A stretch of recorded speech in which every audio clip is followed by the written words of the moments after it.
Salut à toutes et à tous, j'ai fait m'écraser. Écraser les trucs. C'est pour une nouvelle vidéo de Nerf. Alors aujourd'hui, c'est un épisode de Tactical Nerf pour bien se munir dans Zinger Nerf. Alors là, c'est l'épisode 1. Dans l'épisode 1, nous allons parler de canon, non, pas de filles. Vous avez compris la blague? Chaque jour, un farfum site abandonné. Ne faites pas de dons. Blague nulle, très nulle, nul. Nous allons commencer la vidéo. Alors aujourd'hui, nous allons parler de canon Nerf. Nous allons parler des avantages, de ce que vous devriez prendre, etc. Nous allons commencer avec celui-là. Donc celui du Long Strike. Alors, je vais vous dire, prenez-les pour des snipers, tout comme celui-là, celui du Modulus.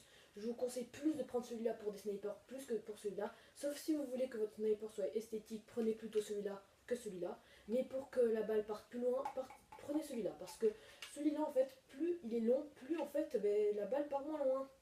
Ce n'est pas comme dans la réalité où les canons, ça sert un peu à quelque chose. Alors que dans les nerfs, ça sert à rien, à part l'esthétique. Mais si vous prenez celui-là, vu qu'il est plus petit, c'est un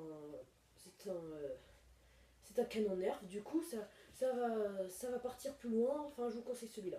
Alors, tant qu'on parle de Modulus, alors celui-là, pour les mitraillettes, c'est parfait, c'est bien, il y a un rail tactique dessus, j'ai oublié de vous dire que sur celui-là, il n'y a pas de rail tactique, du coup c'est quand même assez compliqué, mais si vous combinez ces deux-là, c'est quand même assez bien, ça rend assez esthétique, c'est bien. Mais par contre, j'ai oublié de vous dire que sur celui-là, il y a deux rails tactiques. Du coup, ça, c'est un avantage. Donc pour celui-là, c'est surtout pour les mitraillettes, ça va vous aider. Ou pour le Modulus, c'est très bien. Après, nous allons passer à ce canon-là. Ce canon-là qui sont plutôt pour les fusils d'assaut. Pour les mitraillettes, ça va très bien.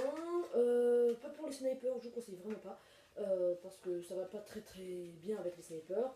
Quand je vous parle de fusil d'assaut, je parle plutôt de ce nerf-là. Donc vu que c'est un fusil d'assaut, ça va bien avec. Sur les mitraillettes, tout comme le Modulus, ça va bien avec, je trouve. Donc pour le fusil d'assaut, ouais, voilà. Et donc pour le dernier, c'est le sniper. J'ai oublié de vous dire, voilà, donc celui-là est moins épais. Ça parle du sniper, je parle de l'autre sniper qui est pété, qui est en réparation, j'espère pouvoir le réparer. Et donc, je me décale parce que voilà. Et donc celui-là est, comme vous voyez, moins étroit, pardon. Donc c'est plus facile, ça part plus loin. Donc pour sniper, moi je vous conseille plutôt ça, mais ça va pas sur les nerfs en fait. Mais voilà, je vous conseille plutôt celui-là que celui-là. Pour les canons, je n'allais pas faire cette blague. Ah, j'ai oublié celui-là. Pour le Sharpfire, c'est un espèce de silencieux. Celui-là sert un peu à rien, à part qu'il y a un petit truc de viseur là.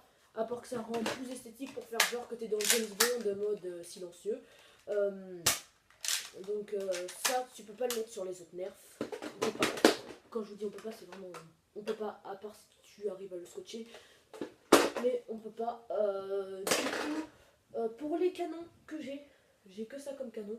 Du coup, c'était l'épisode 1. Pour vous munir, moi, je vous conseille plutôt celui-là. Celui-là. En numéro 1, je vous conseille celui-là, même si je l'utilise pas souvent. Numéro 2, je vous conseille celui-là. Et numéro 3, celui-là. Donc, après, je vous conseille celui-là. Et le Sharpfire, ça sert pas à rien quand même. Même si c'est très esthétique. C'était tout pour cet épisode de Tactical Nerf. J'espère que vous avez aimé cette vidéo. Allez, ciao pour de nouvelles vidéos.